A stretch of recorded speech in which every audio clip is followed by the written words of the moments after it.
Salut mes chers collégiens, mes chères collégiennes. Je vous invite dans cette vidéo à découvrir l'hypothèse et aussi comment on va raisonner à partir d'une hypothèse.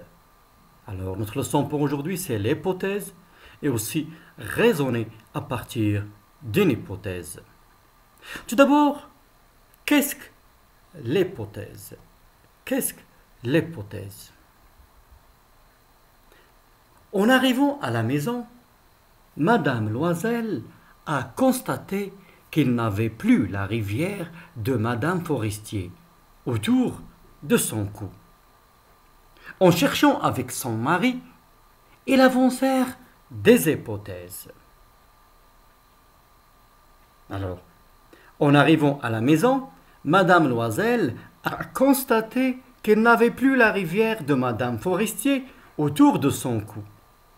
En cherchant avec son mari, ils avancèrent des hypothèses. Si tu l'avais perdu dans la rue, nous l'aurions entendu tomber. Qui parle ici? Oui, évidemment, c'est Monsieur Loisel à sa femme. Et qu'est-ce qu'il a fait ici? L'idée exprimée. On a dit qu'il a fait une hypothèse. Quel est le moyen qu'il a utilisé pour formuler une hypothèse ici, dans cette phrase? Il a utilisé la subordonnée conditionnelle introduite par si. C'est probable que tu l'avais perdu dans le fiacre. C'est probable que tu l'avais perdu dans le fiacre. Qui parle ici? C'est Monsieur Loisel à sa femme. Et toujours, il a formulé une hypothèse. Mais quel est le moyen qu'il a utilisé pour formuler l'hypothèse ici?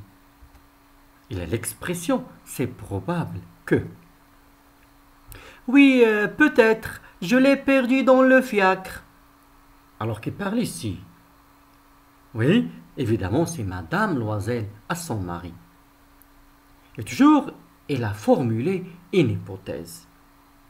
Quel est le moyen qu'il a utilisé ici? C'est peut-être que.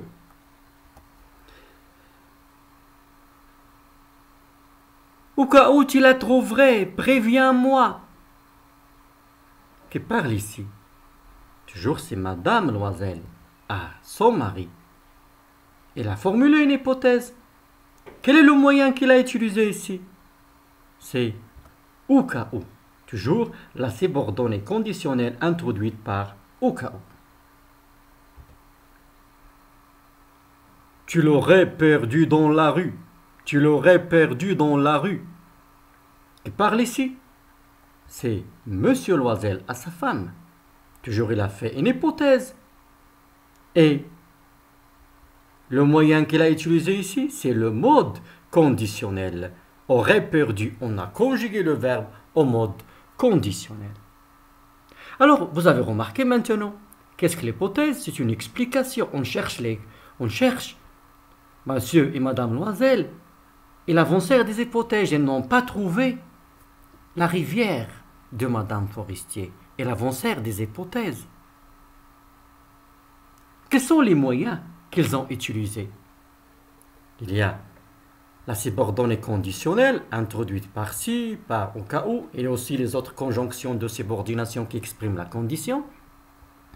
Les expressions, c'est probable que, peut-être que, et aussi le mode conditionnel. Alors maintenant, pour exprimer une hypothèse, qu'est-ce qu'on peut utiliser? Alors on peut utiliser les subordonnées conditionnelles, les expressions il est possible que, c'est possible, il est probable que, probablement, peut-être, peut-être que, et aussi sans oublier les adverbes admettre, supposer, imaginer, présumer. Admettons que tu l'avais perdu dans la rue, nous l'aurions entendu. Et aussi le mode conditionnel, ça veut dire qu'il suffit de conjuguer le verbe au mode conditionnel et on a formulé une hypothèse. Parce que toujours le mode conditionnel, il exprime la probabilité, aussi l'hypothèse. Maintenant, comment on peut raisonner à partir d'une hypothèse. Raisonner à partir d'une hypothèse. C'est ce qu'on va, Inch'Allah, essayer de découvrir. Commençons par la situation suivante. Hier, on a cambriolé un supermarché. Un commissaire vient d'exprimer ses premières constatations. Probablement, le voleur est entré par la fenêtre parce que cette dernière est cassée. Il devrait être un étranger du magasin.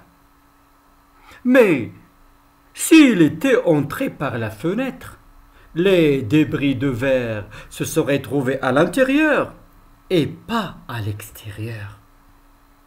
Donc, il est entré par la porte et il a cassé la vitre pour tromper la police. Tout cela prouve que le voleur est l'un des employés les plus proches du patron.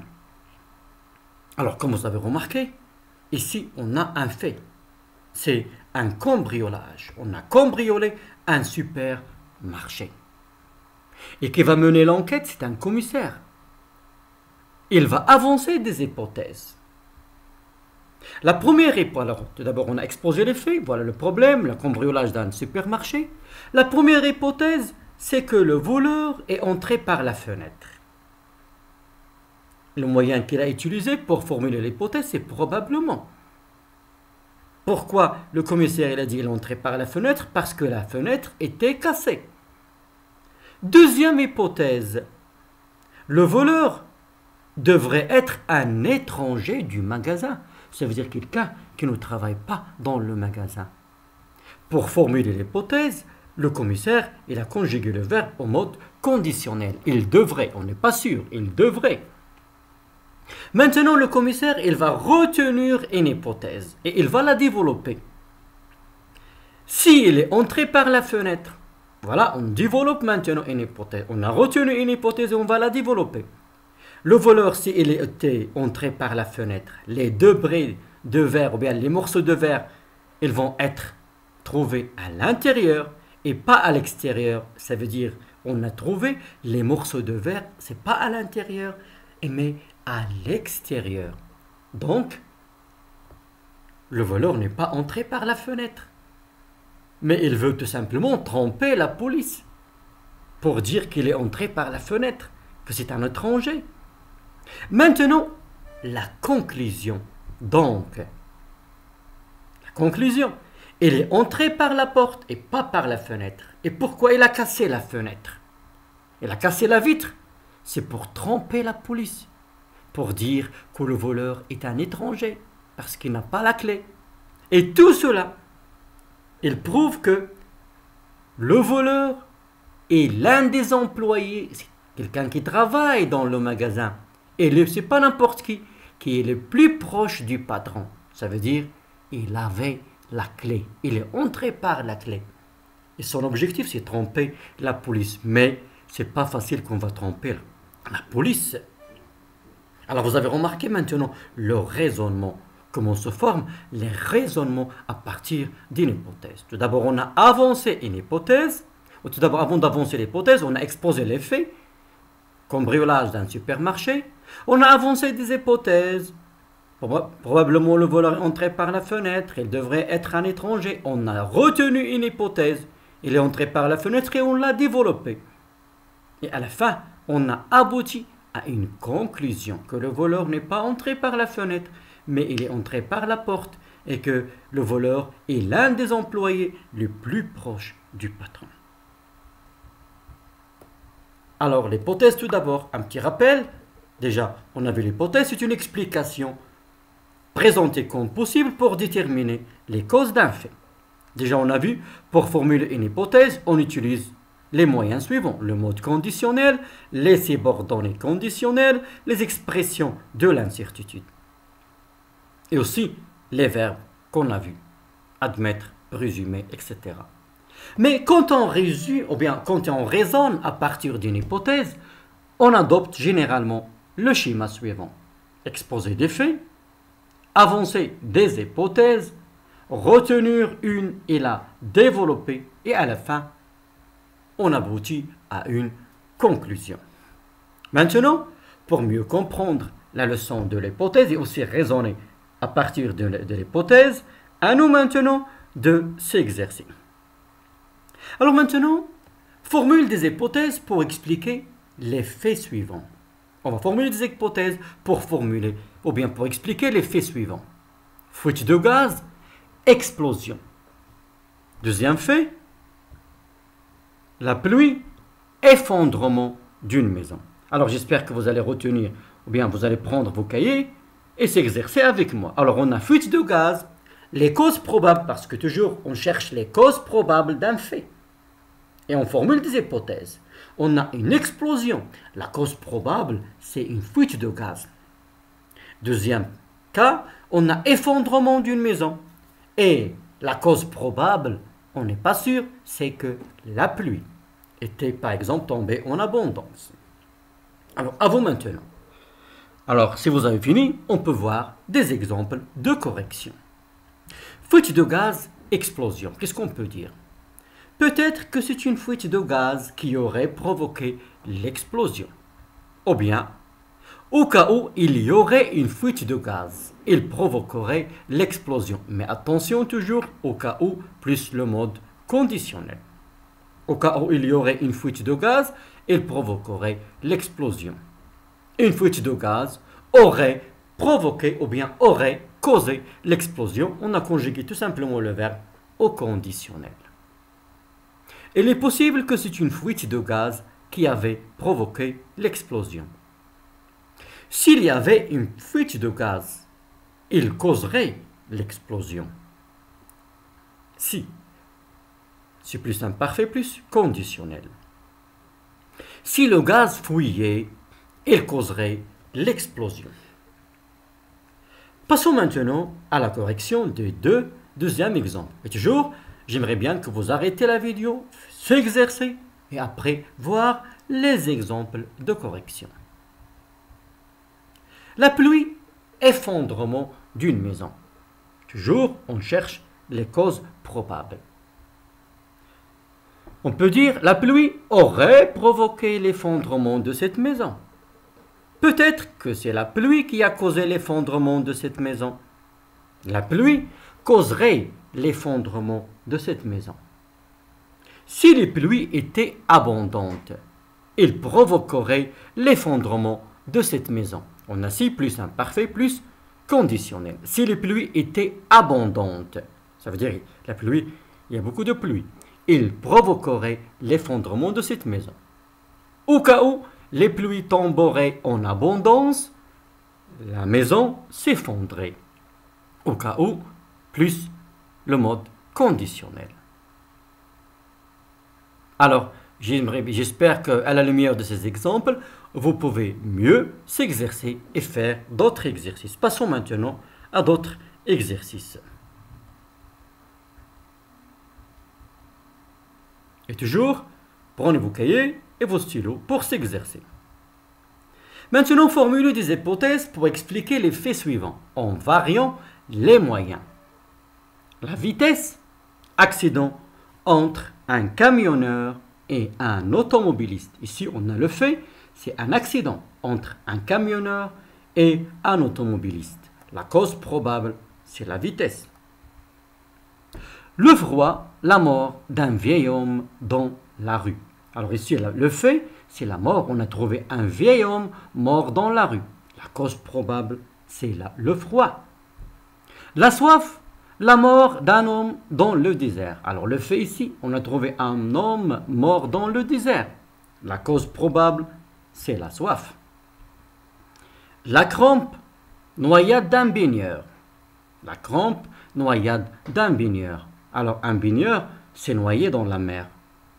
La cause probable, c'est la crampe.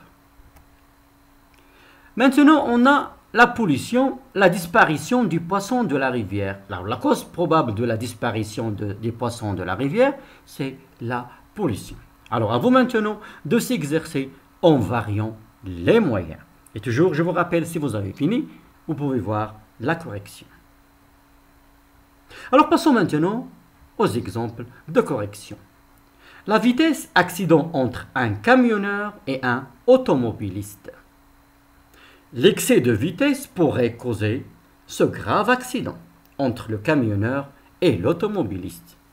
Ou bien la vitesse pourrait causer ce grave accident. Il est possible que les deux conducteurs roulaient à toute vitesse. Si les deux conducteurs n'avaient pas roulé à toute vitesse, l'accident n'aurait pas dû être grave. Si les deux conducteurs n'avaient pas roulé à toute vitesse, l'accident n'aurait pas dû être grave. Si plus que parfait, plus conditionnel passé. Au cas où il y aurait un excès de vitesse, l'accident serait grave. Peut-être c'est la vitesse qui est à l'origine de ce grave accident entre ce camionneur et cet automobiliste. Et toujours, la correction est donnée à titre indicatif, ça veut dire à titre d'exemple. Passons maintenant au deuxième exemple, correction, à vous de voir. Toujours on cherche les causes probables.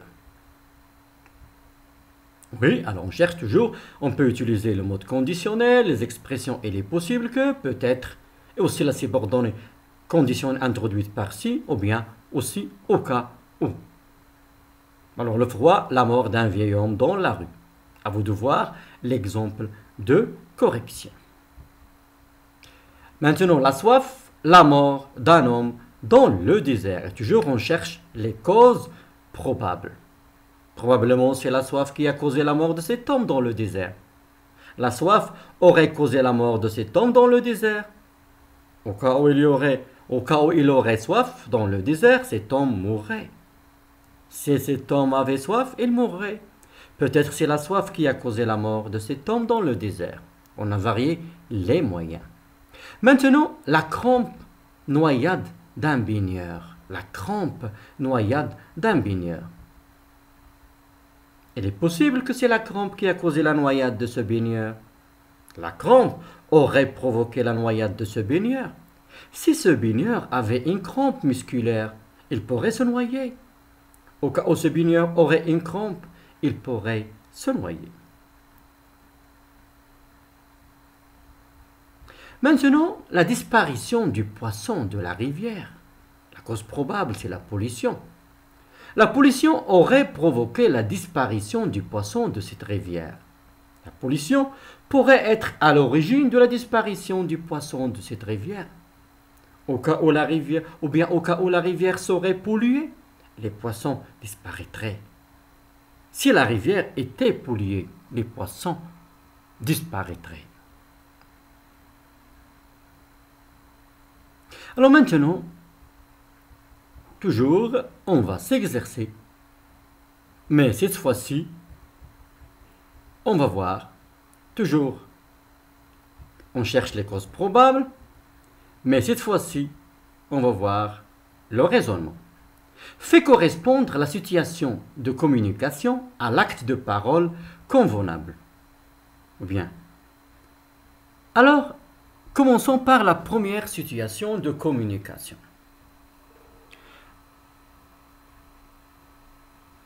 Alors, à vous de s'exercer. Toujours, on est dans l'hypothèse, toujours. Après, Inch'Allah, on va voir raisonner à partir d'une hypothèse. Alors, commençons par l'acte de parole. C'est probablement à cause d'un règlement de compte. C'est probablement à cause d'un règlement de compte. Peut-être qu'il s'agissait d'une défaillance électrique ou tout simplement à cause d'un chargeur de téléphone portable. 3. Admettons que vous étiez en voyage la nuit du crime. Comment pourriez-vous expliquer le fait que la police scientifique ait trouvé vos empreintes sur la porte de l'immeuble? 4. Les deux victimes ont été assassinées de la même façon. Ils avaient été mordus, puis vidés de leur sang. L'assassin serait un vampire. Les situations de communication. Un inspecteur émet une hypothèse lors de l'interrogatoire d'un suspecté d'un meurtre. Alors, il va interroger un suspecté d'un meurtre et il va y mettre une hypothèse. Un policier émet une hypothèse à propos d'immobile du crime. Ça veut dire pourquoi on a commis le crime. C'est un enquêteur émet une hypothèse à propos de l'identité d'un criminel.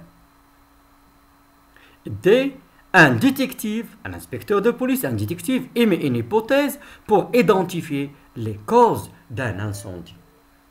Alors j'espère maintenant que vous avez essayé de relier chaque situation de communication à l'acte de parole convenable ou bien l'énoncé convenable. Alors commençons par le premier. Maintenant on va voir la correction. Un inspecteur émet une hypothèse lors de l'interrogatoire d'un suspecté d'un meurtre. Admettons que vous étiez en voyage la nuit du crime. Comment pourriez-vous expliquer le fait que la police scientifique ait trouvé vos empreintes sur la porte de l'immeuble? Un policier émet une hypothèse à propos du mobile du crime. Ça veut dire pourquoi on a commis le crime. C'est probablement à cause d'un règlement de compte. Un enquêteur émet une hypothèse à propos de l'identité d'un criminel. Les deux victimes ont été assassinées de la même façon. Elles avaient été mordues puis vidées de leur sang. L'assassin serait un vampire. Et la fin. Un détective émet une hypothèse pour identifier les causes d'un incendie. Peut-être qu'il s'agissait d'une défaillance électrique ou tout simplement à cause d'un chargeur de téléphone portable.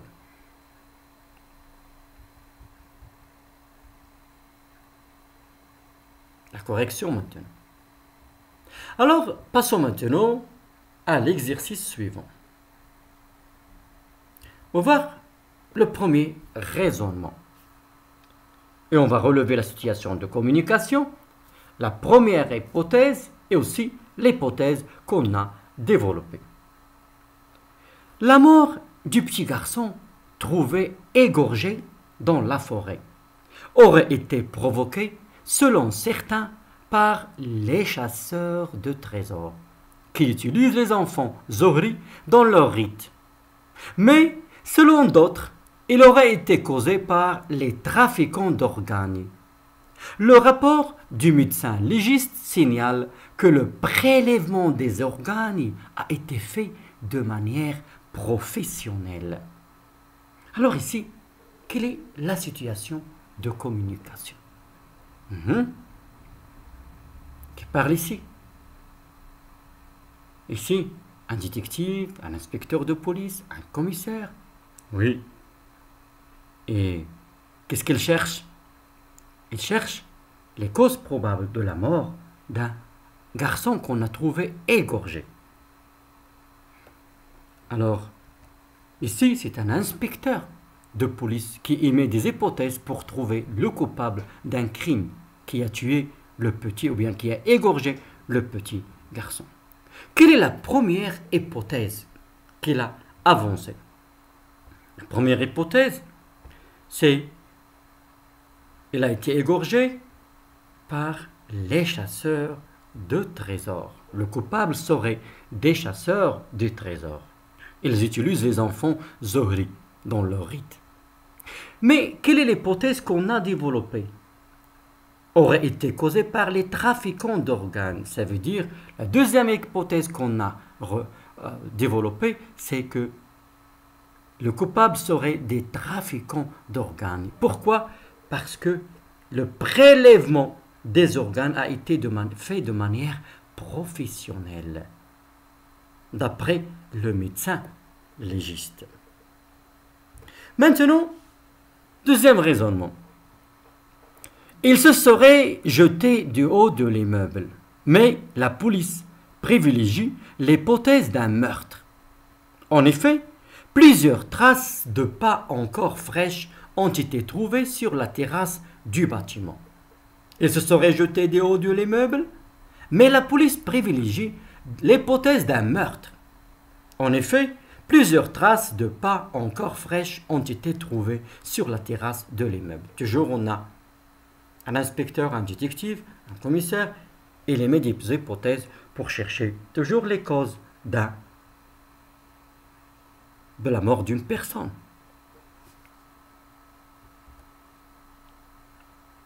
Quelle est la première hypothèse qu'on a? Ce serait jeté du haut de l'immeuble. Lorsqu'on dit ce serait jeté, ça veut dire que c'est un suicide. Mais, quelle est l'hypothèse qu'on a développée? Est-ce qu'il s'agit d'un suicide? Non. Il s'agit d'un meurtre. Ça veut dire que quelqu'un l'a tué. Pourquoi? Parce qu'on a trouvé des traces fraîches sur la terrasse du bâtiment.